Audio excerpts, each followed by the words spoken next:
Bien, vamos a tener nuestro primer tema de nuestra cuarta y última unidad del curso y vamos a ver sobre todo lo que es la ética en la cultura y estructura organizacional. Pues es un tema muy importante. Vamos a ver sobre todo cómo esta cultura organizacional de las empresas, de una u otra manera, pues son muy importantes dentro de nuestro día a día dentro de la organización.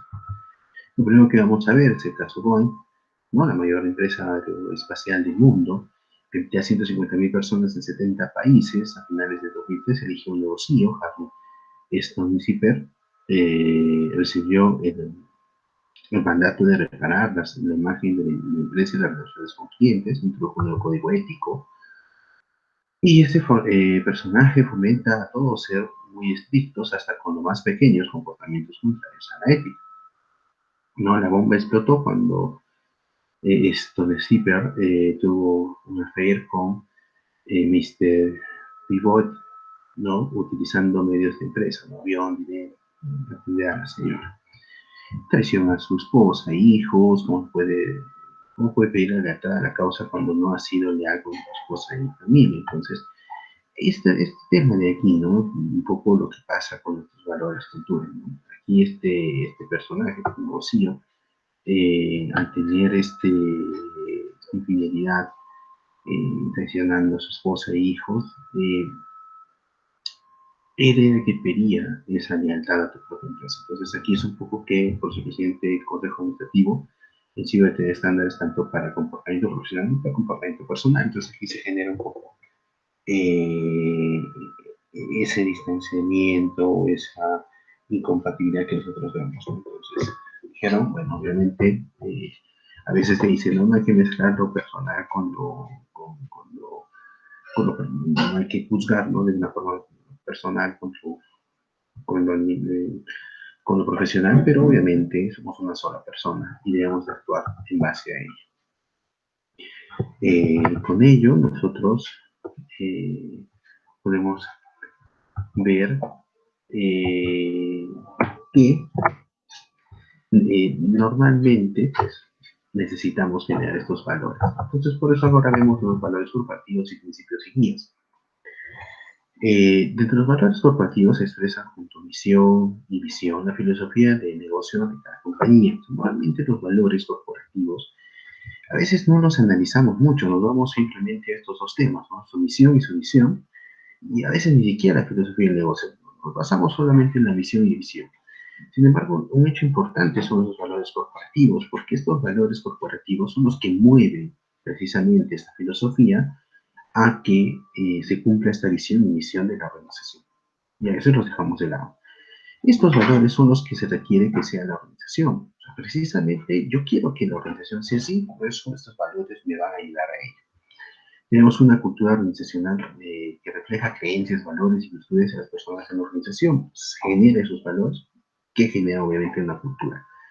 Usualmente expresados en oraciones o palabras concretas. A veces tenemos algún valor que está dado concretamente en oraciones o en palabras, ¿no? Que se puedan generar. Y ahí tenemos valores corporativos que varían de empresa en empresa, industria en industria, cultura nacional y especificada por cada organización. O sea, a veces tenemos una gran variedad de valores que están desarrollados los unos con los otros. Algunas empresas presentan valores incluidos dentro de sus principios, ¿no? De guías. O sea, algunas empresas ya presentan esos valores.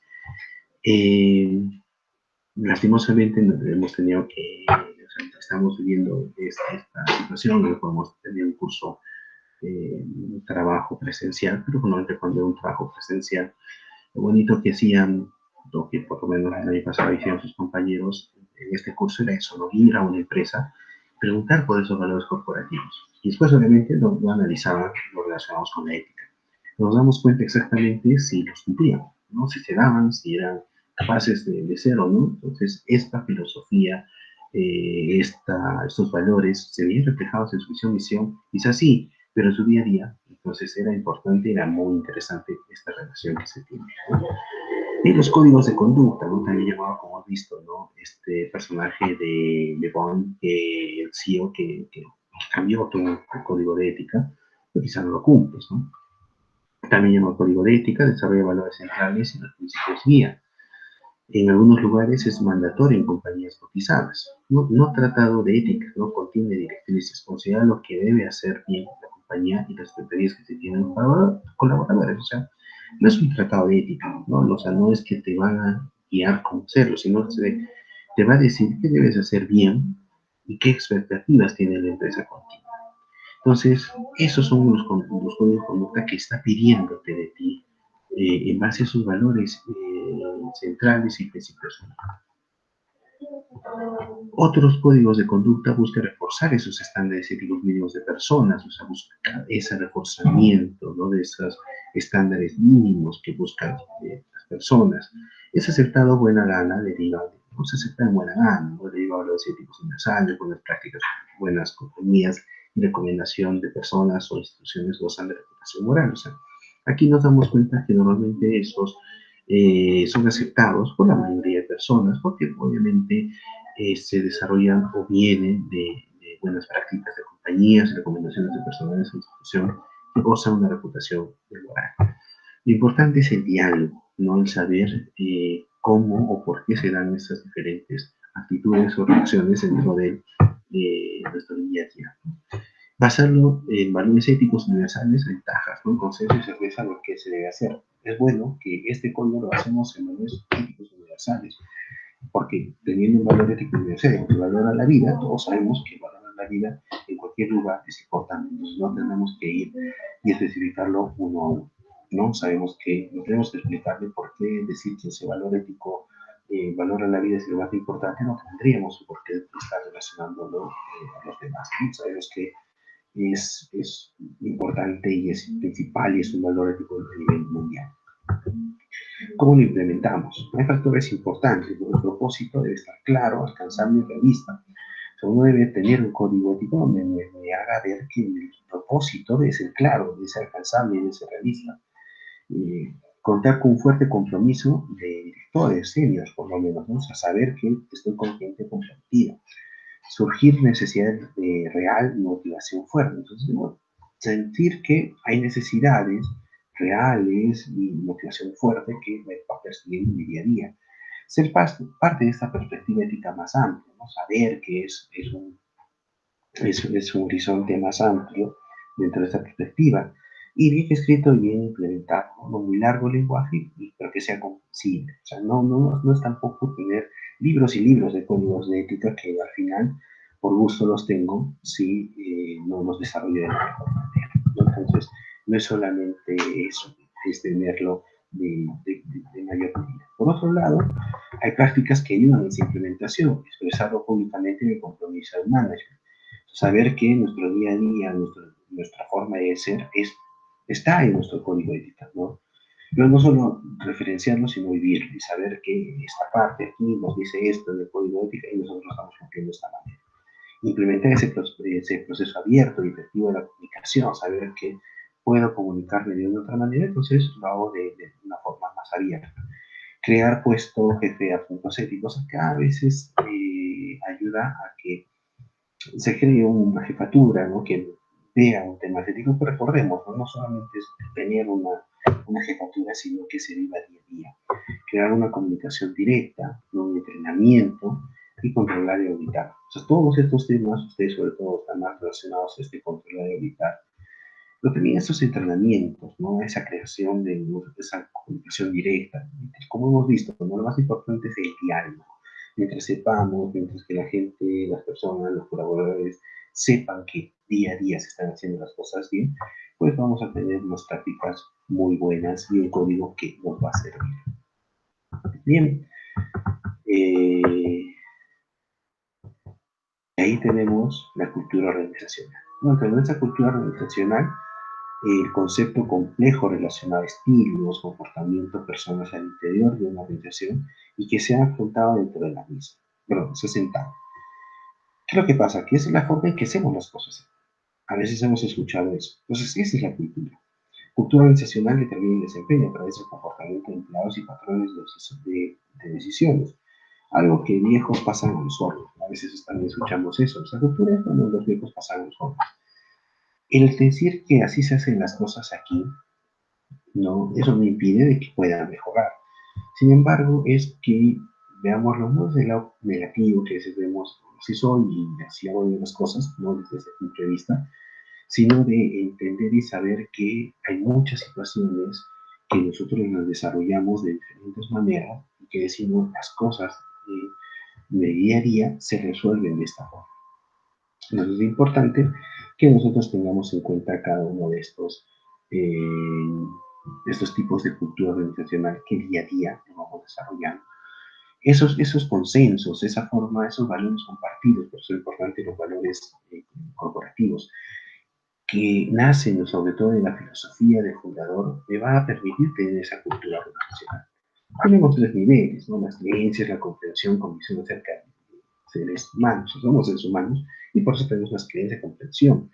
Valores, ¿no? Ambos ocultos, a veces, tanto las creencias como los valores están muchos muy ocultos, ¿no? Tener comprensión, valores, convicciones, y los valores, pero son ocultos, no ocultos para las personas dentro de la empresa, sino ocultos para el mundo. Y hechos visibles, las prácticas, ritos, símbolos, normas, clima organizacional, etcétera, que ello me va a hacer vivir una mejor. Precisamente estos dos niveles, las creencias y los valores que están ocultos, me van a ayudar a hacer hechos visibles, nuestras prácticas, ritos, símbolos, normas, clima organizacional, etcétera. Y el clima organizacional, el primer enfoque empírico de la cultura organizacional. Entonces, la primera visión que yo tengo de cómo es este enfoque dentro de la organización es precisamente bajo este clima organizacional. Yo conozco el clima organizacional y bajo este clima organizacional yo sé que se desarrollan las empresas, ¿no? Este comportamiento organizacional de la empresa, yo lo veo totalmente reflejado bajo este clima organizacional. De ahí tenemos la formación, ¿no? El liderazgo es determinante, ¿no? Procedimientos, los eventos y prácticas que pueden contribuir. Entonces necesitamos que tener jefes, líderes que nos permitan que no solo se quede en esa filosofía del fundador o de esos valores corporativos y en la gran dirección, sino que vayan bajando poco a poco hasta el empleado de menor jerarquía dentro de la organización. Hay algunos factores que ayudan al comportamiento moral de los líderes. Yo confío mucho en los líderes, en la visión y valores corporativos que estén bien definidos, que sean claros, criterios éticos de reclutamiento, selección y promoción. Cuando yo sé que se recluta de la mejor manera, se selecciona mediante criterios y se promociona a las personas que se deben promocionar, pues la cultura va creando un nivel medio de confianza. Aplicar valores éticos a los procesos de decisión es importantísimo que se vayan aplicando esos valores a estos procesos de decisión. Ética tanto en la organización formal como en la informal. O sea, damos cuenta que dentro de la organización hay una parte formal, eso lo podemos ver entre los diagramas, los jefes, ¿no? Los profesores, la parte operativa y todo lo demás, pero hay una parte informal, que es la más rica inclusive dentro de la organización, porque obviamente se generan grupos, se generan convicciones, se generan objetivos que nacen desde este punto de vista informal. Criterios éticos en relaciones con clientes, ¿no? Sí, los eventos también es importante, ¿no? Pues que nos ayuda poco a poco a formar. Tenemos algunos programas de entrenamiento ético, ¿no? Seminarios, grupos, instrucción, workshop, entrenamiento online, juego de roles, estudio de casos. Con todo ello podemos hacer que las personas vayan aprendiendo poco a poco esta cultura organizacional.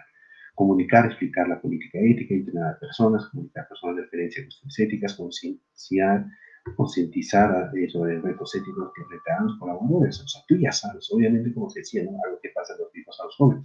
Tú ya sabes qué pasó ante una u otra situación y cómo eso se generó o cómo se llevó a cabo. Entonces, obviamente, es lo que tú le vas enseñando a cómo desarrollaron esas actividades en el día a día. Tenemos algunas orientaciones basadas en el cumplimiento, hace énfasis en la ley, la atención y castigo, centra el interés propio. Obviamente, se dice que yo voy a estar bajo la ley, ¿no? La detección y el castigo, o sea, saber poco a poco ese interés propio que lo debo de llevar a cabo.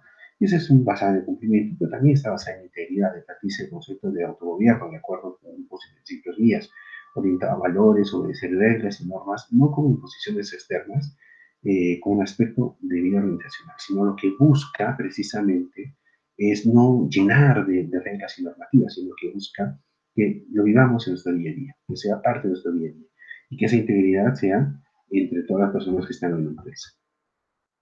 Bien, y ahora tenemos cómo reforzar algunas acciones éticas. La organización informal es el factor importante en promover comportamientos éticos y no éticos. O sea, acá vemos que la organización informal, como les decía, es lo más importante, porque a pesar de que es precisamente informal, va a promover esos comportamientos éticos y éticos de la empresa. Puede ser que haya una normativa ética y van a promoverlo, sin necesidad inclusive que destinen al código ético, pero lo van a hacer. Sí, esta organización formal lo ve por conveniente. Y obviamente la parte no ética que también puede ser un peligro. Entonces nosotros lo que nos conviene es conocer esta parte de organización informal que tenemos. Dentro de lo formal también importan las relaciones de dependencia, lo formal, trabajo, etc. Eso ya lo conocemos. Igual dentro de lo formal busca eficiencia, más allá tiene también la visión ética, emana a personas que lo conforman. Obviamente dentro de lo formal lo conocemos bien, ¿no? Pero en el sentido organizacional promueve comportamientos éticos o probablemente aquellos contrarios. O sea, sabemos que esa estructura lo que me va a permitir es fomentarlos. O fomentar lo ético o también fomentar lo antiético. Entonces debemos de saber y conocerlo bien. ¿Qué aspectos tenemos? Estos aspectos, el sistema organizacional de recompensas, usualmente monetarios, rara vez premian comportamientos éticos. Sabemos muy bien que dentro de la organización a veces hay un sistema organizacional de recompensas, pero que se basa en cuántas ventas tienes, cuánto optimizaste algún producto, cuánto minimizaste un costo, ¿no? En cambio, cuánto maximizaste la utilidad, pero normalmente no vemos qué bien hiciste con tu compañero y eso no se monetiza. La evaluación de desempeño puede fallar al monitorear managers o colaboradores y permite accionar imprudentes o inconscientes. A veces no saber tomarla de la mejor manera esta evaluación de desempeño puede traer discrepancias entre estas partes, entre las personas y sus jefes. Y la responsabilidad y derechos de decisores es relevante, personas que toman decisiones.